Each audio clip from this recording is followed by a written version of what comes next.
जी सुरुवात आहे बोलण्याची ती कुठून करावी असा प्रश्न निर्माण झाला आहे माझ्यासमोर. कारण फार वर्षापूर्वी मी एक स्वप्न बघितलं होतं की माझं पूर्ण शिक्षण ह्याच कॅम्पसमध्ये झालं आहे.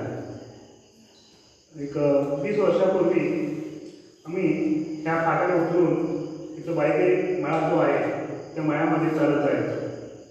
मी त्यावेळेला 9 ते 12 असेल. आणि हे जे दरबदर आहे हे माझ्यासाठी करिअरसाठी फार टर्निंग पॉईंट आहे. कारण हे असं की घटना आहे 2002ची. 2001-2च्या आसपास मी कोल्हापूर टेन बोर्डिंगला जाण्यासाठी सायकल या फाट्यावरच ट्रकमध्ये वावच्या ट्रकमध्ये टाकली. त्यांनी कोल्हापूर टेन बोर्डिंगमध्ये जाऊन राहिलं होतं. तर या जे हे जे सराउंडिंग आहे त्याचा फार जिव्हाळ्याचा संबंध आहे. आणि मला कोल्हापूरला का जायला लागलं त्याचं उत्तर आज मला मिळतं आहे की असं जर असतं तर मी कोल्हापूरला गेलो नसतो. ठीक आहे. तर यावरच मला कोल्हापूरला जायला लागलं. आणि मराठीचं खरोखरच फार अतिशय उपकार मानाचे कमी आहे त्यांनी अशा प्रकारचं अकॅडमी सुरू केलं. तर हे सर्व सांगायचा उद्देश हाच होता की मी कोल्हापूरमध्ये जो माझं करिअर घडवलो, परंतु तुम्हाला इथे सगळ्या सुविधा संधी इथं आहेत त्याचा उपयोग करून तुम्ही त्याचं सोनं करून दाखवा अशी एक अपेक्षा करून माझं जे माझे विचार आहेत त्याच्यावर ठेवण्याचा प्रयत्न करतो. सगळ्यात पहिला आपण अभ्यास कसं करायचा किंवा आपण सगळ्यात पहिल्यांदा मी तुमचं अभिनंदन करतो की तुम्ही स्पर्धा परीक्षांमध्ये हे जे फील्ड चूज केलं आहे ते तुम्हाला अतिशय चॅलेंजिंग वाटतं. आणि ग्रामीण भागातील मुलं जातात म्हणजे फार आपल्याला 2 गोष्टी याच्यामध्ये महत्त्वाच्या आहेत. पहिली गोष्ट ही आहे की आपल्याला आपल्या सायकोलॉजिकली म्हणजे मानसिक दृष्टीने तयारी ठेवली पाहिजे. ग्रामीण भागामध्ये काय असतं विशेषतः की झालं ग्रॅज्युएशन झालं, चला आता एकदा जरी काम होऊया, एलेव्हन करून टाकून किंवा शेतामध्ये कामाला काम करायला काम झाला अशी सायकोलॉजी असते. मी त्याचा फार जवळ अनुभव घेतला आहे. तुम्ही जे फील्ड चूज केलं आहे ह्याच्यावर प्रथम तुम्ही हे केलं पाहिजे, कंट्रोल ठेवलं पाहिजे की तुम्ही कधी पण तुमच्या घरी जायची किंवा तुमच्या घराकडचे कोणी किती वेळेस अभ्यास करताय, कधी कंप्लीट करणार, असे एक निगेटिव्ह पॉईंट्स बरेचसे येतात. तर त्या गोष्टी पहिला अवॉइड करायच्या. फर्स्ट त्या गोष्टी अवॉइड केल्या पाहिजे. त्या फील्डमध्ये यायचं असेल तर निगेटिव्ह पॉईंट कधीच येता कामा नये. आपले सण उत्सव तेव्हार घराकडे जाणे, आज ह्याचा वाढदिवस आहे किंवा उद्या दिवाळी आहे, दसरा आहे, उरुस आहे, यात्रा आहे, या सर्व गोष्टी तुम्ही अवॉइड करून पूर्णपणे डिवोशन देऊन फक्त 3 वर्ष मागे 2 ते 3 वर्ष हे डिवोशन देऊन केला तर तुम्ही याच्यामध्ये सक्सेस होता. तर हे डिवोशन केलं असताना आपल्याला येणाऱ्या अडचणी कोणकोणत्या आहेत त्या गोष्टी करा आपल्या मनामध्ये ठेवून घ्या. आपली आई फोन करते आणि आज काय की मामा येणार येऊन जाईल कामाच्या बरोबर, अजिबात नाही, मामा येईल घराकडे येऊन जाईल, येऊ शकत नाही आहे असं एक स्ट्रॉंग भूमिका घ्यायची. पण अतिशय आपण जेव्हा सक्सेस होऊ ना तेव्हा तीच लोक आपल्याकडे येते. परंतु आपण सक्सेस व्हायच्या आधी असल्या मोह जे आहेत ना मोह जाळ्यातून आपण बाहेर पडायचं. अजिबात त्याला मला हे करायचं कोणच करायचं नाही आहे. पहिलं आपलं एम काय आहे की माझं एक काय आहे की मला जी MPSCची एक्झाम आहे ती हे क्लिअर व्हायची किंवा तिथे चांगल्या गोष्टी घ्यायची. तर त्या दृष्टिकोनातून आपली मानसिक तयारी पाहिजे. आणि दुसरी गोष्ट आपण ते करायचे आपल्याकडं एक जिद्द पाहिजे, उमेद पाहिजे, एक इच्छा असते, दृढ इच्छा म्हणतात, दृढ इच्छाशक्ती पाहिजे. दृढ इच्छाशक्ती जेव्हा आपली निर्माण होते ना तेव्हा कोण येऊन देतं आपल्या घरी येऊन बोलून जाऊन देतं काय पण बोलून आपण तिथं त्याला कोणाला देखील फी घालायची नाही. अतिशय कडक भूमिका घेऊन आपण थांबायचं आणि आपण आपलं करिअर करायचं. काय होतं म्हणत आहे आपण एवढं 3-4 वर्ष माझा अनुभव सांगायला मग एका मित्र म्हणतो मला फर्स्ट इथं जवळचा मित्र आहे म्हटला की मी जेव्हा कोल्हापूरमध्ये 2008 शिकत होतो ना त्यावेळी मला म्हटलं की आयुष्यभर शिकत बसण्याचं ठीक आहे ना. आज त्याचे पेमेंट त्याचं जे सॅलरी आहे ते माझ्या ते मी जो कमवतो आज ते फक्त अतिशय कमीच म्हणजे 10,000च्या आसपास कमवतो. पण त्यापेक्षा एक 15 पट पेमेंट माझ्या सॅलरी. तर ही तुलना हे तेव्हा तिथंच ऐकलं असतो. हे मला आमच्या घरात कसं सांगितलं होतं बोलून की काय करत काय अभ्यास करते काय नाही रोज टाइमपास करत असतो. कसं असतं ह्या ज्या स्पर्धा परीक्षेच्या एक्झाम आहेत ना ह्या आपण अनुभवातून आणि आपल्या मनावर कंट्रोल ठेवून आपण जर केलो तर ह्याच्यामध्ये सक्सेस 100% आहे. फक्त आपण त्या दृष्टिकोनातून त्याचं प्रिपरेशन केलं पाहिजे. तर मानसिक तयारी ही अत्यंत आवश्यक आहे. हे म्हणजे महत्त्वाची गोष्ट आहे. तर कोणकोणत्या गोष्टीमध्ये आपण आपल्या पारिवारिक गोष्टी 1-2 दिवस बाजूला ठेवायचं, घरामध्ये समारंभ बाजूला ठेवायचे, मित्राचं लग्न बाजूला ठेवायचं, पाहुण्याचं लग्न बाजूला ठेवायचं, ह्या सगळ्यांना बाजूला ठेवायचं आणि आपण त्यामध्ये प्रिपरेशन एक उडी घ्यायची आणि एकदा उडी घेतली की नाही ते सक्सेस करून दाखवायचं. तर ही सायकॉलॉजिकली आपण मानसिक दृष्टिकोनातून आपण तयार झालं पाहिजे आणि ती आपली मानसिकता पाहिजे. असेल तरच यायचं, हे असेल तरच यायचं, नाहीतर हे पण यायचंच नाही. मग आपण आहे घरामध्ये बसून आपलं जे आतापर्यंत जे लोक करत आले ते करत यायचं. माझं उदाहरण तुम्हाला ह्यासाठी की 10वीमध्ये आता मी शेवटी तसंच आता मानसिक म्हणजे बोलत आहे आता मी सांगत आहे. 10वीमध्ये माझ्या क्लासमध्ये टॉपर मुलगा होता, विशाल पालकमारे टॉपर. त्याची मम्मी टीचर, तो त्यांचे पप्पा टीचर आणि तो आज गंगाबाईमध्ये पालकमारे सर म्हणून आहे टॉपर तो. आणि मी अजिबात मी म्हणजे जेव्हा 10वीचा रिझल्ट लागला त्यावेळेला केलं 4वी पास झाले म्हणजे तर कॉलेजचा रिझल्ट हायस्कूलचा रिझल्ट 100% राहिला आहे असं मॅडम म्हणते. तर असे माझी स्थिती तुम्हाला माझा अजून मार्क सांगितलं नाही आहे. माझे मार्क सांगायला मला भीती वाटते की माझ्या स्टुडंटला देखील सांगतो मी. आमचे जे स्टुडंट आहेत त्यांना माझे रोज आमचे 4-5 तास असतात जेव्हा मुलं असतात त्यांना पण सांगतो मी तास मला मार्क होते 36.58%. 36.58% होते. आम्ही निघताना माहिती सांगितलं तर माहितीच आहे ते. फक्त सायन्समध्ये प्रॅक्टिकल जास्त आहे. सगळ्या ह्याच्यामध्ये 35-52 मॅथ्सला. ठीक आहे. तर असं आहे. पण तुम्हाला टर्निंग पॉईंट कुठं आलं ह्या समाजाचं जैन समाजाचं मी फार मोठं ऋण आहे. कारण जेव्हा मी जैन बोर्डिंगमध्ये गेलो कोल्हापूरमध्ये एवढं जबरदस्त टर्निंग पॉईंट आलं खरोखर लई जबरदस्त. म्हणजे मला ती लॉजिक करू शकत की मी एवढं करू शकतो. तर गेल्यानंतर युनिव्हर्सिटीमध्ये गेलो, कॅम्पसमध्ये गेलो, अभ्यास केलो, छान टेन्शन केलं, PhD सेटच्या मागं लागलो. हे करत अचानकच ऑफर आली जॉबची, लगेच जॉब होतं. तर आज मला म्हणजे 1.25 लाखाच्या आसपास पेमेंट आहे. म्हणजे तुमच्या त्याच्यामध्ये ओंकार सर आहे त्यांना माहिती. ओंकार सर मी एकच होतो आता कोल्हापूर बोर्डिंगवर. फक्त इकडे यायला थोडा वेळ झाला, अप्रोच थोडा उशिरा झाला माझा. कारण आमच्या कॉलेजमध्ये मी IPSC कॉलेज असताना मला कॉलेजची बरीचशी कामं करायला लागायची. कारण एक जबाबदारीचं काम असतं कॉलेजमध्ये. आमच्या B+ ग्रेड आणण्यासाठी मी प्रयत्न फार केला. तर अशा गोष्टी तुम्ही सायकॉलॉजिकली जर प्रिपेअर असेल तर काय करायचं. मग मी 36%चा माणूस एकदमच आज PhD होतो. त्याच्यामध्ये माझं एम ठेवत असताना मी त्या एमच्या मागला होतो. मी म्हटलो की आत्ता पण आपण जे केलं मी मूर्खपणा केला, आता पण मूर्खपणा नाही करायचं. कमीत कमी जेव्हा कोल्हापूर बोर्डिंगमध्ये होतो ना मी त्यावेळेला 5 वर्ष गावाकडे गेलो मी. 5 वर्ष मालगाव म्हणजे माझं प्रॉपर गाव मालगाव, मामाचं गाव चिखली. इथं माझं शिक्षण झालं. मामाला आमच्याकडे तर हा आईकडं जात होते मी. पण तो इकडं पाहून नाही तिकडं पण गेलो मी. 5 वर्ष गेलो मी. शेवटी माझं अगदी करिअर करून जातो. म्हणजे सायकॉलॉजिकली तुम्ही प्रिपेअर पाहिजे की मला हे करायचं आहे, इथंच करणार मी. आणि कोण जरी आले इव्हन कोण एक्सपायर झालं तरी देखील जायचं नाही. म्हणून लोक नाव तरी घरामध्ये बसतील. आपण त्याच्याविषयी काही घ्यायचं नाही. आपलं टार्गेट आपलं अचिव्हमेंट इम्पॉर्टंट आहे. सो तुम्ही आपल्या अचिव्हमेंटच्या मला ते तुम्हाला जे व्हायचं आहे MPSC IAS कोणत्या ह्याच्यामध्ये एक्झाम जायचं तुमच्या रूममध्ये जिथं बसता तुमच्या मोबाईल स्क्रीनवर ते लिहून ठेवा. आजचा मोबाईल जर लिहून ठेवा की मला हे व्हायचं मला हे म्हणायचं आणि ह्यासाठी मी काय करायला लागेल ते करायचं, काय करायला लागेल ते करायचं म्हणजे करायचं. तर हे सायकॉलॉजिकली प्रिपेअर पाहिजे. म्हणताना मग ते असं माहीत नाही की आता माझी जवळचा मित्र आहे, आता बोलला जायलाच पाहिजे. तुम्ही तर काय बोलेल, परंतु जेव्हा तुम्ही तुमचं हे बॅग तुम्ही अनसक्सेस झाला तर तो तुम्हाला नावं ठेवेल, काय करायचं तर 3 वर्ष बसून असं म्हणणार, तोच म्हणणार.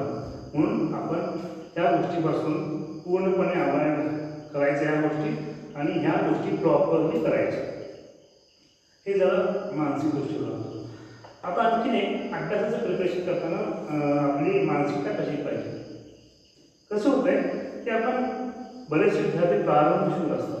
प्रारंभशूर म्हणजे काय, पहिल्यांदा द्यायचं नव्हता, फुल अभ्यास करायचा आणि नंतर हळूहळू करायचं. पहिल्यांदा कमीत कमी 12 तास अभ्यास करायचा, मग नंतर 10, मग 8, मग हे काय होतं, म्हणजे शेवटी एक्झाममध्ये नापास होतो. असं एक प्रारंभशूर होतं. आणि असं प्रारंभशूर राहायचं नाही, कायम शिकलंच पाहिजे. मी आमच्या विद्यार्थ्यांना सांगत असतो की तुम्ही ज्या सब्जेक्टमध्ये, ज्या फील्डमध्ये जाणार आहे, कोणतं पण फील्ड असू शकते, त्या फील्डचं बाप तुम्हाला बनायचं आहे. दुसरं काय, पण बापच बनायचं त्याच्यामध्ये. त्यासाठी काय करावं लागतं, एक लिस्ट करायची. नाही बाबा मला MPSCच्या एक्झाममध्ये अमुक पोस्ट हे मिळवायची, क्लास 1 नाही, क्लास 2 असेल, IAS मध्ये ही पोस्ट मिळवायची आहे, तर ह्याला काय काय करायला लागते ते त्याला आत्मचिंतन करायचं. आणि ते आत्मचिंतन करून त्याची एक लिस्ट बनवायची. नाही बाबा मला अभ्यास करून अमुक ह्या वर्षामध्ये, त्या वर्षामध्ये मला प्री एक्झाम पास व्हायला पाहिजे. तर ते पास व्हायसाठी मला काय करायला पाहिजे, ते त्याचं प्रिपरेशन तुम्ही करून घ्यायचं. तर ते लिस्टच करायची आपल्या पाहिजे, हे मला केलंच पाहिजे. मग त्या अभ्यासाचं टाइम टेबल किंवा नंतर तुम्ही सगळे म्हणजे एक मिनिट बोलणार नाही, पण अशा पद्धतीनं अभ्यासाचं एक टाइम टेबल, एक मानसिकता आपल्या कशा हवी की कसं स्टडी केलं पाहिजे. ते सायकोलॉजी म्हणजे आपण जे बनवलं का नाही, पहिला आपल्याचं हे बंद करून टाकायचे, पहिला आपले जवळचे बंद करून टाकायचे, अभ्यासाशी नातं जोडायचं. आणि अभ्यासाशी नातं जोडताना नाही मग त्याला काय काय करायला लागतं नाही ते करायचं. इच्छा नसेल की कधी करून ठेवायचं, कंटाळा येत असेल तर कधी करून ठेवायचं. मला एवढं तिथंच आपल्याला कंटाळा येतो नाही, यावं कंटाळा येत असेल तर दुसरा मार्ग काय आहे, ह्यातून मार्ग कोणता, तर ते करायचं. असे एक शेड्यूल करून जर तुम्ही टाइम टेबल प्रमाणे अभ्यास केला तर कंटाळा अजिबात येत नाही. आणि त्यातून आपण मैत्रीच करतो म्हटलं तर संबंध येतो. अभ्यासाचा कंटाळा हा विषयच नाही. तर त्या पद्धतीने आपण अभ्यासासाठी प्रिपरेशन करून ठेवायचं. तर आता आणखी एक गोष्ट ज्यामध्ये आपण दुसरी अभ्यासाच्या प्रिपरेशन संदर्भात बोलतो. तर आपण जेव्हा अभ्यासाची सुरुवात करतो, स्टडी करण्याची जेव्हा सुरुवात करतो तेव्हा आपल्याला कोणकोणते चॅलेंजेस येतात. प्रथम नोट्स अवेलेबल करणे किंवा त्याची तयारी कशी करायची माहीत नाही मला. तर तुम्ही ह्या स्पर्धा परीक्षेमध्ये आहे ना, तर ह्याला काय केलं पाहिजे, कसे अभ्यास केलं पाहिजे, कशा पद्धतीने अभ्यास केलं पाहिजे, हे थोडंसं मी अगोदर सांगतो. सगळीजण सांगतात की इयत्ता 5वी ते 12वीपर्यंतचे हिस्ट्रीचे, नागरिकशास्त्राचे हे पुस्तक वाचा, हे अतिशय बेसिक, हे पाहिजेच का, इम्पॉर्टंट आहे, पाहिजे. आपण 5वी ते 10वीपर्यंत अभ्यास केलेला असतो. कायसाठी का करतो आपण अभ्यास, 5 वर्षाचा अभ्यास करतो. तर आता आपण पास व्हायचं नाही, त्याच्यावर अभ्यास करायचा आहे, रिसर्च करायचा आहे. रिसर्च करायचा आहे मला, रिसर्च का करायचा आहे, समजा त्याच्यामध्ये इतिहास तुम्ही वाचता, तुम्ही काय वाचता, पास होण्यासाठी एका वाक्यामध्ये उत्तर आहे तुम्ही वाचता, पण हे एका वाक्यामध्ये उत्तर आहे, ह्याचं मोठं उत्तर करतो, ह्याचं मोठं ॲन्सर मला करता येतं का, ते तुम्ही आत्ताच करायचं. म्हणजे आज विशेषतः मी बघतो बऱ्याचशा वेळेला स्पर्धा परीक्षेची मुलं नुसता फक्त असं अभ्यासाला बसले असतात, कोणापाशी कोणाच्या हातात देखील ते विशेषता नसते.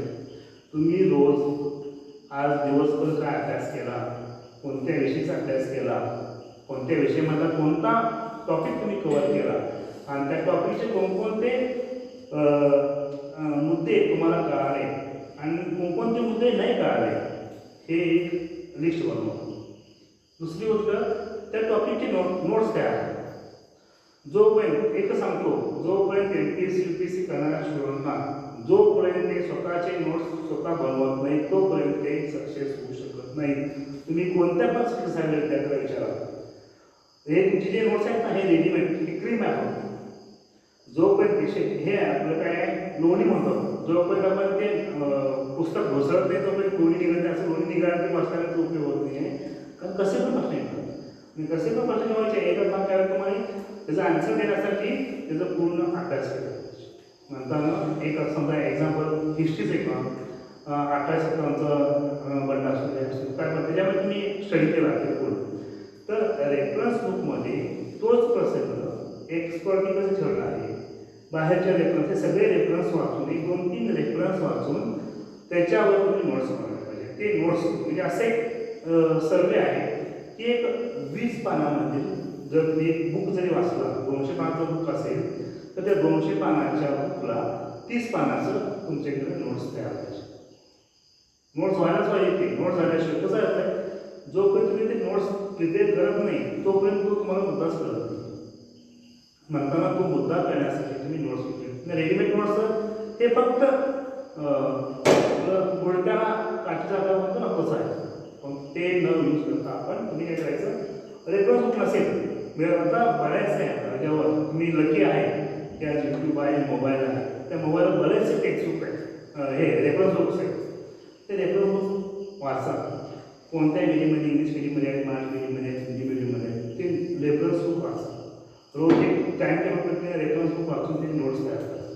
तर अशा पद्धतीने तुम्ही स्टडी करायच्या वेळेला काय केलं पाहिजे की फक्त सगळे 5वी ते 12वीचे नोट्स वाचून पुस्तक वाचून की हिस्ट्री जे आहे जॉग्राफी आहे नैसर्गिकशास्त्र हे सगळे वाचायचे. हे वाचून तुम्ही त्याच्यावर पण नोट्स करायचे. तुमचं काय मत आहे आता एक 5वीचं पुस्तक वाचतं किती पानाचं आहे एक 50 पानाचं बुक आहे 5वीचं छोटं असतं वाचलं त्या 50 पानामध्ये तुम्ही स्वतः एक कमीत कमी 3 पानं तर नाही बाबा अमुक ह्या टॉपिकमध्ये हे लेसन आहे ह्या टॉपिकमध्ये काय सांगितलं आहे शाहीस्थानाची सुटका ह्या टॉपिकमध्ये काय आहे सुटका झाली एवढंच असणार आहे. पण त्याच्यामधला जो इतिहास आहे तो तुम्ही सर्च करा. ते घेतलं ते इतिहास कसा असतो तो पूर्ण ते हिस्टॉरिकल जे लोक आहेत त्यांची जे बुक्स आहेत ते बुक्स वाचते सुरू करणे ह्या गोष्टी तिथं आवश्यक आहे. तर अशा पद्धतीने तुम्ही काय करायचं की एक एक्झामच्या दृष्टिकोनातून देखील प्रिपरेशन होण्यासाठी तुम्ही स्वतः नोट्स केले पाहिजे. मी आणखी एक गोष्ट मला सरांसमोर पण बोललो मी तर पहिली सायकोलॉजिकल प्रिपरेशन पाहिजे तुमची मानसिकता पाहिजे. दुसरे नोट्स हे आवश्यक आहे. मी तुम्हाला MCQ वाचा किंवा रेग्युलेट वाचा असं म्हणणार नोट्स आवश्यक आहेच आहे. तर ते 5वीचे पुस्तकं 5वी ते 10वी 12वीचे पुस्तक वाचून झाल्यानंतर जे रेफरन्स बुक आहे इतिहास हिस्ट्रीचे आहे पॉलिटिकल सायन्सचे आहे इकॉनॉमिक्सचे आहे ही सगळी रेफरन्स बुक हळूहळू वाचायची आणि त्या प्रत्येक बुकवर नोट्स तयार करायचं. आणि ते नोट्स तयार केल्यानंतर तुम्ही स्वतः नोट्स तयार करायचं. तुम्ही स्वतः नोट्स काय होतं माहिती आहे काय तुम्ही जेव्हा नेक्स्ट टाइम वाचता त्याच्यामध्ये दुसरंच काय तयारी पण तुम्हाला नवीन काहीतरी लिंक सापडायचे आणि ते असं लिंक सापडून तुम्ही नोट्स प्रिपेअर केला तर एक्झामच्या वेळेला अतिशय इझी तुम्ही लिहू शकतो. तर हे नोट्स प्रिपरेशन करणं हे अत्यंत आवश्यक आहे. हे तुम्ही केलंच पाहिजे. प्रत्येक कमीत कमी माझं तर मग असं आहे की तुम्ही पहिल्यांदा नोट्स लिहा काढला नेक्स्ट टाइम वाचता तुम्ही म्हणजे आता वेळ कुठं आहे आता एवढीशी पुस्तकं वाचायची का वेळ कुठं मिळायला पाहिजे का नको तुमच्यापाशी 24 आवर आहेच वेळ. 24 तासामध्ये सरांचं मगाशी बोलता बोललो की आम्ही जे कोणीमध्ये राहत होतो आमच्याकडे कॉम्पिटिशन होतं की हा रीडिंग रूममधून सगळ्यात शेवटी कोण बाहेर पडतं रीडिंग रूममधून अभ्यास करताना शेवटी कोण बाहेर पडतं. आणि असा एक ग्रुप होता आमचा एक पाहिजे अतिशय ज्यांना ग्रुप चांगला मिळतो कोणी तो ते खरोखर आहे. मी आज जे आहे सगळं माझ्या मित्रांच्या मुळं आहे मित्रांच्या बोर्डिंगच्या मुळं आहे मी सगळ्यांच्याकडून क्लिअर करतो. असा आपला ग्रुप होता. CPR आम्ही रात्री 2-3ला चहा करायचा 2-3 जाऊन चहा करायचा आपण निवंत केला आणि मग स्वतःचा अभ्यासला आणि कंटिन्यू झोपायला उठलो नाहीच लायब्ररीतच आम्ही असणार कायमचं रेडिंग रूममध्ये. ओंकारचं सांगतो तुम्हाला मी पण सांगितले पण असतं लायब्ररीतच आम्ही पडोपडी असतात तिथंच. तर अशा पद्धतीचं सगळं करायला पाहिजे. किंवा आता राहायला पण तुमच्या रूममध्ये तुम्ही करू शकता उठून अभ्यास करायचं म्हणजे जास्तीत जास्त वेळ हे अभ्यासाला देण्यासाठी प्रयत्न करा आणि त्या माध्यमातून नोट्स म्हणजे त्याच्यावर तुम्हाला वेळ मिळणार. आता समजा एक हिस्ट्रीचं बुक वाचायला तर ते निमो वाचायचं मन लागत नाही मग पॉलिटिकल सायन्स घ्यायचं असं नाही. ते बुक घेतल्यानंतर ते बुक वाचून त्याच्यामध्ये जे पॉईंट्स आहेत पॉईंट्स संघ नोट डाऊन करून त्याच्यामध्ये नोट्स काढून ते नोट्स त्या सब्जेक्ट एक्सपर्टना घेऊन जातो. तिथे एक्सपर्ट्स आहेत येतात, नसेल तर सांगा त्याबद्दल तुम्ही व्यवस्था करूया. पण तुमची नोट्स पुढे यायला पाहिजे. कमीत कमी तुमचं डेली कमीत कमी 5 ते 7 पेजेस रायटिंग व्हायला पाहिजे. कोण करतंय? कोण करते? 5 पेजेस रायटिंग करते कोण? आणि कोण फारच कमी करतात का? केलं पाहिजे. रायटिंग अत्यंत आवश्यक आहे. तुम्ही स्टडी केल्यानंतर काय करता ते तुम्ही तुमच्या मनामध्ये भाव ठेवून वाचताय. तुमचं सगळ्यात महत्त्वाचं सगळ्यात एक पॉईंट हा मनाचा. तुम्ही एक्झाम लिहिता, हां तुम्ही एक्झाम कसं लिहिता? सांगता काय लिहिता? लिहिता का नाही? मग तेच तुम्ही करत नाही आहे, मग पास असं होणार. लिखाणचं करायला पाहिजे ना. तुम्ही जे वाचता ते प्रेझेंटेशन पाहिजे. इनकमिंग आणि आउटपुट आहे ना. मग आउटपुट जे आहे ना ते आउटपुटच तुम्ही करत नाही आहे, फक्त इनपुट होत आहे. सगळं तुम्ही नुसतं वाचता पण प्रेझेंटेशन कधी करणार? तुम्ही तुमच्या प्रेझेंटेशन केल्यानंतर तुम्ही पास होणार आहे. बरोबर आहे ना. प्रेझेंटेशन केलं पास होणार. तुम्ही जे लिहिता त्याच्यामध्ये आणि MCQ पण सांगतो तुम्हाला वाटत होती काय असं सांगतात. MCQ वाचून झालं की 1000 MCQ वाचतो त्याने 100 येतात पास. तुम्ही आरामात तसं नाही आहे, तसं अजिबात नाही आहे. तुम्ही जेव्हा अभ्यास करशीला का नाही त्याचे नोट्स जेव्हा काढशीला तेव्हा ऑटोमॅटिक त्या त्यांची तुम्हाला MCQ सापडतात. तुम्ही त्याच्या खाली अंदाज करायचं की हा हे जे प्रश्न आहे ना हे MCQ इम्पॉर्टंट आहे. साईडला रिमार्क करून MCQ लिहायचं. तुम्ही जेव्हा नोट्स वाचता का नाही त्याला जेव्हा तुझी नजर पडते आता मार्कर हे आहे, हायलायटर आहे, तर हायलायटर करू शकता तुम्ही. तर अशा पद्धतीने तुम्ही प्रिपरेशन करा. लिखाण हे तुम्हाला यायलाच पाहिजे. रोज कमीत कमी 4 ते 5 पानं लिहिलेच पाहिजे. ते फाईल करा, रोल्ड पेपर घेऊन या किंवा एक वही घ्या. वही म्हणजे तुम्ही इतिहास वही मला इतिहास पूर्ण एक तुम्ही प्लॅनिंग केला बाबा आता आपण टाईम प्रमाणे करायचं. त्या आठवड्यामध्ये आपण इतिहासाचं पुस्तक वाचून इतिहासाची नोट्स करायचे. त्या आठवड्यामध्ये ते करायचं. प्रत्येक विषयाची नोट्स तुमची स्वतः पाहिजे, रेडीमेड नाही. तुमची नोट्स स्वतः केला त्याचा फायदा सांगतो मग. तुम्ही तुमची नोट्स स्वतः केला, तुम्ही सक्सेस झाला. तेच पुस्तक कोणी विकायचं नोकरीपेक्षा जास्त पैसे टाकणार हे खरं आहे. मग तेच आता तुमच्या तेच केलं. तुम्हीच नोट्स करायला पाहिजे. ते म्हणजे तुम्ही स्वतः आता वेळच आहे आपल्याकडं.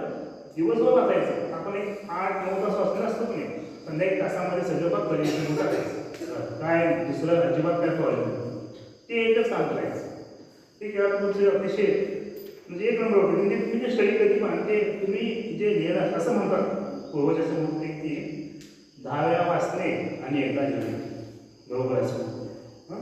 तर असंच प्रेझेंटेशन जर लिहून ठेवलं आणि ते नोट्स तुम्ही कधी पण हुकूम वाचला किंवा कंटाळा द्यावा मग आम्ही काय लिहिलं वाचता का नाही. माझा वैयक्तिक अनुभव सांगतो.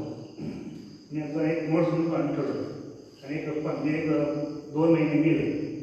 मी वाचतो पण मला वाटतं की ह्याच्यामध्ये आणखी काय कमी आहे. अभ्यास आहे ते वाढले तर आणखी थोडंसं कॉम्पॅक्ट आणि थोडं कमी करेल असं तुम्हाला स्वतः वाटतं. एकदा अनुभव घ्या. एक धडा वाचा, एक बुक वाचा हिस्ट्रीचं, त्याच्यावर नोट्स काढा, ते ठेवा. एक 15-20 दिवस झाल्यानंतर आणखी 2-3 हिस्ट्रीची पुस्तकं वाचा आणि परत ते बुक वाचा आणि नोट्स तुम्ही काढा. तुम्हाला वाटतं की हे मी लयच आवड ठेवलं आणि ह्याच्यामध्ये सोपं मला लिहिता येतं. त्याच्यापेक्षा सोपं तुम्ही इझी करू शकता आणि हे स्किल तुमच्यापेक्षा आहे आणि एवढं छान वातावरण आहे त्यामुळे तुम्ही आरामात नोट्स काढू. म्हणजे फर्स्ट नोट्स काढण्यावर प्रेशर द्या. असं म्हणतो ना की सर MCQ आहे त्याचं नोट्स काढलं पाहिजे. जेव्हा बिलकुल नाही आहे सर होत आहे. बघा तुम्ही टॉपर जे असतात ते नोट्स काढले असतात. नोट्स काढून प्रिपरेशन करून ते म्हणताना लिखाण हे पाहिजे. तर त्याच्यामध्ये स्टडीमध्ये एक आपलं सायकोलॉजिकली मानसिक दृष्टी सांगितलं तर स्टडी करताना रायटिंग हे आवश्यक आहे. हे गोष्ट महत्त्वाचे आपल्या मनात लिहून ठेवा आणि लिहा सुरू. ठीक आहे. ही दुसरी गोष्ट. ठीक आहे. तर आणखी एक मला सांगायचं आहे याच्यामध्ये की तुम्ही ज्या फील्डमध्ये जाणार आहोत किंवा कोणते फील्ड चॉईस करणार आहे ते कोणती पोस्ट चॉईस करणार आहे तर त्या पोस्टसाठी आपण काय केलं पाहिजे. त्या पोस्टची जबाबदारी काय आहे, त्या पोस्टचं काय काय वर्क आहे, काय काय काम आहे हे पण आम्हाला माहिती पाहिजे. सेल्स टॅक्स असेल किंवा तहसीलदार असेल किंवा जिल्हाधिकारी असेल त्याची कोणकोणती जबाबदारी पण माहिती पाहिजे. हे प्रॅक्टिकल नॉलेज तुम्हाला थोडं याची माहिती पाहिजे तेव्हा हे आपण करायला लागणार आहे ते आपण करू शकतो का ह्या गोष्टी माहीत असणं आवश्यक आहे. तर ह्या थोड्याशा फारच मी कधी याच्यामध्ये जास्त काय त्याविषयी बोललं हे करणार कारण सहज मी आज म्हणजे म्हणजे काय झालं अचानकच ह्याच्या आधी महाराजांची माझी भेट झाली होती मालगावमध्ये थोडं आमच्या गावाच्या संदर्भात. तर ते म्हणजे मला कोल्हापूर इथून झालं तर ये जाऊन सांगितलं. मग गेल्या 10 तारखेला मी येणार होतो माझ्या बऱ्यापैकी कार्यक्रम असल्यामुळे माझी येता आला नाही आणि असंच एक थोडंसं थोडा पाण्याचा प्रॉब्लेम आल्यामुळे मला म्हटलं की आज आपण 2 भेटून येऊया. तर माझ्या म्हटलं की आला तर आमचं थोडे घेऊन जाऊन सांगितलं. तर असा आज जेव्हा आला तर या 2 गोष्टी महत्त्वाच्या आहेत लिहून नोट्स करण्याचा प्रयत्न करतो. दुसरं मला आणखी सांगायचं आहे की एक्झामच्या आधीचं जे प्रिपरेशन आहे ते पण महत्त्वाचं आहे. एक्झामातून जायच्या वेळेला आपण बरेचशी मुलं फुल स्टडी करतात. अतिशय म्हणजे काय ते एक्झामच्या वेळेला सगळ्यापासून प्रॉब्लेम आहे त्याच्यासाठी एक्झामचे आधी तुम्ही जे क्वेश्चन पेपर आहेत ना ते सोडवल्यानंतर तुम्हाला एक्झाममध्ये पण रिलॅक्सेशन होतं. म्हणताना जे टेस्ट सिरीज आहे वेगवेगळ्या अकॅडमी घेतात किंवा तुम्ही जसं मला सांगितलं तुम्ही घेणार आहे हे टेस्ट सिरीज तुम्ही सुरू करा. आता तुम्हाला ऑनलाईन आपण टेस्ट देत आहे म्हणजे आता टेक्नॉलॉजी म्हणजे हातामध्ये आहे. तुम्ही इतकी लकी आहे तुम्हाला ज्याचं जे प्रश्न आहे तुमच्या मनामध्ये त्याचं ॲन्सर तुमच्या हातामध्ये आहे मोबाईलमध्ये आहे त्याचा फक्त चांगला उपयोग करून घ्या. बऱ्याचशा लोकांची स्पीच आहे त्याच्यामध्ये आणि एनर्जिक स्पीच पण आहे अकॅडमिक पण आहे अकॅडमिशन पण आहे त्यांच्यानंतर स्पीच ऐकून तुम्ही नोट्स तुम्ही काय वाटतं ऐकून झालं की असं नाही आहे. ऐकून होत नाही ऐकून वाचून प्रेझेंटेशन महत्त्वाचं पुन्हा या समजून प्रेझेंटेशनलाच महत्त्व असतं याच्यामध्ये. नंतर तुम्ही किती पण अभ्यास करा काय पण करा किती पण अभ्यास करा तुमचं प्रेझेंटेशन चुकलं तर नाही झालं कामाचं तुम्हाला काय करता येईल. नंतर प्रेझेंटेशन आवश्यक आहे. तुम्ही प्रेझेंटेशन करून ते नोट्स एक्सपर्टला दाखवा तुमच्या येणारे एक्सपर्ट जे असतात त्यांना सांगा तुमचे क्वेश्चन त्यांचे क्वेश्चन पेपर घेऊन त्यांना ॲन्सर पेपर तुम्ही सोडलं दाखवा. तर हे ॲन्सर पेपर सोडून क्वेश्चन पेपर सोडून नाही ही पण अपेक्षा आवश्यक आहे. तुम्ही आता अभ्यास केले तरी देखील सोडायचं काय तुम्हाला काय कोण काय खबर म्हणजे फाशी देणार आहे का सोडायचं म्हणून घ्यायचं ऑनलाईन पण प्रिंट काढून घ्यायचं क्वेश्चन पेपर घ्यायचं कोणकोणते क्वेश्चन आहेत तुझे 2 दिवस आपण स्वतः सेल्फ स्टडी करायची सेल्फ स्टडी सेल्फ ॲनालिसिस करायचं तुम्ही स्वतःच करायचं काय काय क्वेश्चन पेपर करायचं. ठीक आहे ही कोणते क्वेश्चन पेपर ठीक आहे याला कोणकोणते टॉपिक्स आहेत त्यामध्ये ॲनेट फॉर ठीक आहे एक ठेवायचे क्वेश्चन पेपर होतं ह्या क्वेश्चन पेपरची प्रिपरेशन मी ह्या आठवड्यामध्ये करणार. ह्या आठवड्यामध्ये क्वेश्चन पेपर तुम्ही काढून ठेवला आहे रेग्युलर क्वेश्चन पेपर बघून पाहून क्वेश्चन पेपर बघून पुढच्या नेक्स्ट क्वेश्चन पेपरला नेक्स्ट वीकमध्ये ते क्वेश्चन पेपर सोडायचं. का त्याचं पोस्ट प्रिपरेशन होतं मला माहिती नव्हतं मी केलं असं पण प्रिपरेशन करून क्वेश्चन पेपर केल्यानंतर तुझं प्रेझेंटेशन कसं असतंय.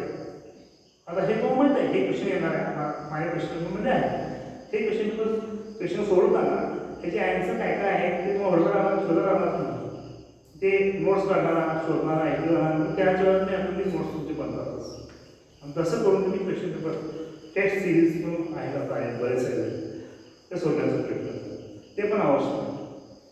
हे सगळं एक साथ व्हायला पाहिजे कंटिन्यू चालतं हे प्रोसेस चालू पाहिजे जर तुम्ही टाइम टेबल करायचं सकाळी पहाटे 5 वाजल्यापासून रात्री 11:30-12 बेरोज झोपूसपर्यंत काय काय असेल तुमच्यापाशी टाइम टेबल तयार पाहिजे.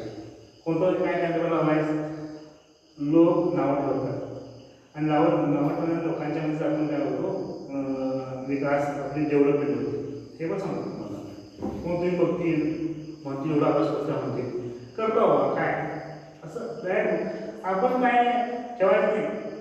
जेव्हा आपण सक्सेस व्हायचं नाही तेव्हा तीच आपल्याला येतं आपण काय ठेवायचं नाही आपलं लाग होते काय अभ्यास लोकांनी घाट लोक बरोबर काय ते अजिबात काय नाही. आपण एक टार्गेट ठेवलं त्या टार्गेटला अचिव्हमेंट करण्यासाठी आपण प्रयत्न करायचं आणि ते मला मिळणारच हे जिथे ठेवून उर्मी ठेवून आपण काम करता येईल तुम्हाला सक्सेस 100% मिळतं. आणि ह्या पावन परिसरामध्ये तुम्ही आहे तर हे तर 100% म्हणजे याच्यामध्ये तुम्ही सक्सेस व्हा. तर पुढचं एक्झाम कधी आहे त्या एक्झामच्या आधी माझ्याकडे काय काय झालं पाहिजे किती क्वेश्चन पेपर मी सोडवला पाहिजे, प्रिलिमचे मेनची सोडवला पाहिजे, ह्या सगळ्या गोष्टी तुम्ही प्लॅनिंग करायचं. आणि त्या प्लॅनिंग करून त्या पद्धतीनं फॉलो करायचं. फॉलो भेटल्यानंतरच होतं. आणि स्वतः त्यातून एक नाही बोलतो की नोट्स फार नोट्स काढतो. नोट्स काढताना म्हणजे हे जे बोर्ड आहे की नाही, हे असं हे पूर्ण चेंबचं हे बोर्ड असं वापरत होते, एवढं नोट्स तुमची निघायला पाहिजे. त्याशिवाय ते त्याला ऑप्शनच नाही आहे.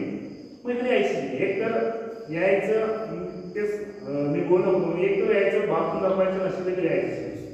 मग ती उर्मी ती जिद्द ठेवा.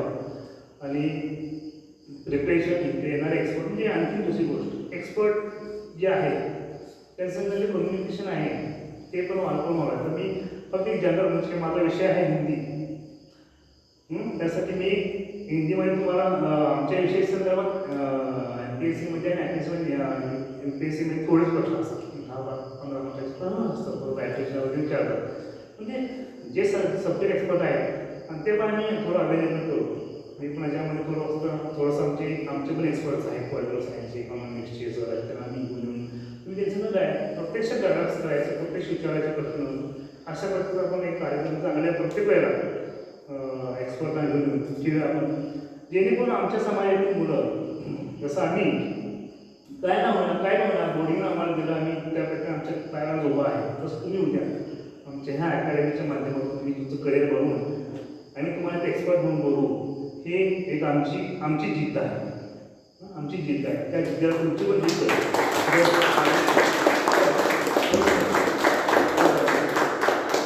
ते सक्सेस होईल. तर आम्ही दोघांची पण जिद्द एकत्र करूया. तुम्ही तुमच्या करिअरसाठी जे एफर्ट आहे मी पूर्णपणे एफर्ट तुम्ही मनाला तुम्हाला यश मिळो महाराजांच्या आशीर्वादानं, आणि तुम्हाला यश मिळो ही एक अपेक्षा ठेवून मी सर्वांचा मला इथं बोलण्यास संधी मिळाली. महाराजांना नमस्कार हे करून संदेश देऊन मी माझं थोडंसं जे मार्गदर्शन आहे थोडंसंच नेक्स्ट टाईमनंतर माझं पहिलं येणं वाढणार आहे 2-3 त्याच्यामध्ये. कारण थोडंसं माझं दुर्लक्ष असं होतं की ह्या महिन्यामध्ये आमच्या कॉलेजमध्ये थोडंसं बरंचसं कामं होतं, तेव्हा मला वेळ लागले. आणि आता आधीमध्ये कमीत कमी महिन्यामध्ये व्यवहार येऊन सर्वांनी भेटून झाला. आणि तुमच्या करिअरसाठी शुभेच्छा देतो. तुम्हाला कोणतीही अडचण नाही, सर्वांना सांगा. कोण अकॅडमिशन पाहिजे असेल, एक्सपर्ट्स पाहिजे असतील, बुक्स पाहिजे संदर्भात बोलला आहे. आणि ते सांगताना जातात आहे की गोष्ट बोलतात बरंच मला नॉलेज महत्त्वाचे आहे. रोज म्हणजे कमीत कमी महिन्यामध्ये एक तर नॉलेज असायला पाहिजे. कोणकोणती कादंबरी किंवा वाचण्याच्यामध्ये मृत्युंजय आहे ह्या टाईपची नॉवेल्स, छावा, माती पण काय वाचलं आहे, माती पण आकाश, माती पण काय वाचलं नसेल तर तुम्ही कधी पण असेल ज्ञानाचं गोळ्यांचं आहे पुस्तक तुमच्या मातीमध्येच आहे, ह्या मातीमध्येच आहे. माती पण आकाश हे ज्ञानेश्वर मुलींचं आपलं चरित्र आहे, वाचून बघा. एक होता कारवा असला, एक होता कारवा, असे बुक्स ते म्हणजे एक्झाम्पल दिलं मी आहे. असे बरेच आहे ती पुस्तके. म्हणजे कसं आहे काय, आपण जेव्हा डिप्रेस जातो कोणी तेव्हा ही पुस्तकं आपल्याला एक गायडन्स आहे. त्या पुस्तकामध्ये जे चरित्र आहे, चरित्र आपल्यापर्यंत मार्गदर्शक उभा राहतात की नाही तुला असं केलंच पाहिजे. तर हे नॉलेज वाचतं 100% मुळामी, माती पंख आकाश, कारवन असे नॉवेल्स आहेत. मृत्यूंजय पण तसं चालत आहे. ही कादंबरी नॉवेल्स असले पाहिजे, आवश्यक आहे. म्हणजे स्पर्धा परीक्षेला जायचं आहे की हे जे नॉवेल्स आपल्याला सायकॉलॉजिकली फिट करतात त्या कॉम्पिटिशनसाठी. तर हे नॉवेल्स देखील वाचणं आवश्यक आहे. तर ह्या गोष्टी करा. त्या नॉवेल्स देखील मी कसं अवेलेबल होईल आपल्या लायब्ररीमध्ये त्याचं पण थोडंसं एक प्लॅनिंग केलं आपण. लवकरच माझ्याकडून होती पुस्तकही. तर पुन्हा एकदा मी सर्वांचे आभार व्यक्त करतो. माझे विचार तुम्ही ऐकलात आणि तुम्हाला शुभेच्छा देऊन मी इथं थांबतो. जय श्री.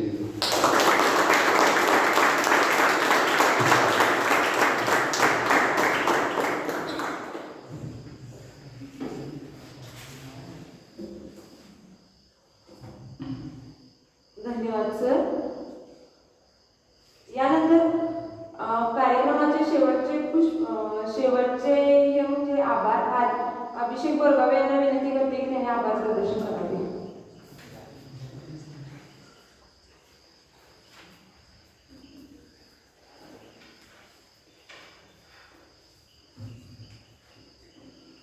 सन्माननीय व्यासपीठावर उपस्थित असलेले सर्व अतिथीवर्ग, माझ्या समोर उपस्थित असलेले सर्व बंधू आणि भगिनींना माझा जय जय. आवाज आलेला नाही आहे, मी म्हणलो जय जय. खरं तर कार्यक्रम कितीही चांगला असला तरी त्याला पूर्णविराम हा द्यावाच लागतो, आणि पूर्णविराम म्हणजे आभार प्रदर्शन. आणि सर, तुमच्याबद्दल मला म्हणावं असं वाटतं, 4 वेळी म्हणावं असं वाटतं की पाण्याविना महत्त्व नाही जमिनीवरल्या मातीला, पाण्याविना महत्त्व नाही जमिनीवरल्या मातीला, फुलाविना महत्त्व नाही बागेमधल्या वेलीला, फुलाविना महत्त्व नाही बागेमधल्या वेलीला, तेलाविना महत्त्व नाही पंथीमधल्या वातीला, तेलाविना महत्त्व नाही पंथीमधल्या वातीला. आणि माननीय डॉक्टर किरण चौगुले सरांच्या मार्गदर्शनाशिवाय महत्त्व नाही आमच्यासारख्या स्पर्धा परीक्षा देणाऱ्या. अत्यंत चांगलं असं सुस्पष्ट असं मार्गदर्शन तुम्ही आम्हाला दिलं. आणि सर, मुळातच तुमच्या नावात किरण आहे, आणि तोच एक यशाचा किरण तुम्ही आज आमच्यापर्यंत पोहोचवला, त्याबद्दल मार्गदर्शन तुम्ही आम्हाला करत ना. आणि आमच्या विनंतीला मान देऊन तुम्ही ते वेळात वेळ करून उपस्थित राहिलात, त्यावर तुमचे खरं खूप खूप आभार. आणि आमच्या आजच्या कार्यक्रमाची शोभा वाढवण्याकरिता प्राध्यापिका हेमलता चौगुले मॅडम देखील उपस्थित राहिला, त्यामुळे तुमचे देखील खूप खूप आभार. आणि हा कार्यक्रम ज्यांच्यासाठी हा कार्यक्रम घेण्यात आला होता, म्हणजे आपण सर्व विद्यार्थी, आपण देखील चांगल्या पद्धतीने सरांचं मार्गदर्शन ऐकून घेतलं, त्याबद्दल तुमचे देखील खूप खूप आभार. हा कार्यक्रम चांगल्या रीतीने पार पाडण्याकरिता प्रत्यक्ष आणि अप्रत्यक्षपणे खूप जणांनी सपोर्ट केला. आमचे सूत्रसंचालक असतील, प्रास्ताविक करणारे असतील, संस्थेचे कर्मचारी पदाधिकारी असतील, ज्यांनी हा कार्यक्रम करण्यासाठी खूप मार्गदर्शन केलं, या सर्वांचे देखील आभार मानतो. आणि हा कार्यक्रम इथेच संपला, आणि हा कार्यक्रमाला फुल स्टॉप लागला, हा संपला असं जाहीर करतो. धन्यवाद. जय जिनेंद्र.